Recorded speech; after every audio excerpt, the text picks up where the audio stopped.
Fairfax County is battling with Washington Gas. It's over a plan to build a large gas pipeline through that community. Now, the utility company is now taking residents and Fairfax County to court after the Board of Zoning Appeals sided with the neighborhood. Our Matthew Torres explains.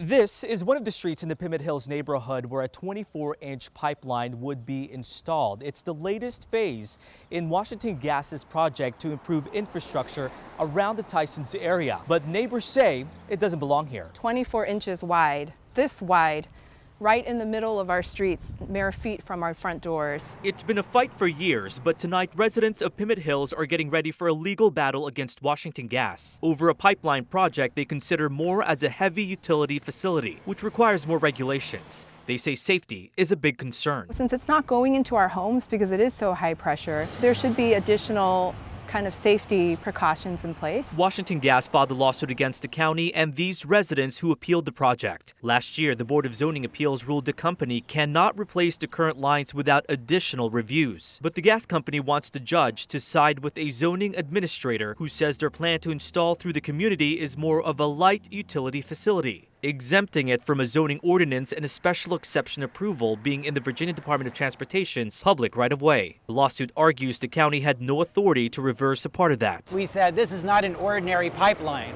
It should need a special permit. VDOT eventually approved the permit to construct years ago despite opposition from residents and lawmakers. By routing lines through Pimmit Hills instead of going around, Washington Gas says it would avoid more disruptions and longer times to complete replacing old lines. This is not the sort of pipeline you put into a neighborhood where many homeowners are having to do work that might interface with that pipeline in the middle of the street. Washington Gas says it cannot comment on pending litigation, but in the lawsuit, it argues the residents wrongly interpreted the law, saying they, quote, cannot show and have not shown that they suffer concrete, particularized harms. Allowing this to be the grounds for standing would be a dangerous precedent. Neighbors are now preparing for the start of the trial on Tuesday. They are working to get as many people inside the courtroom to pack it out.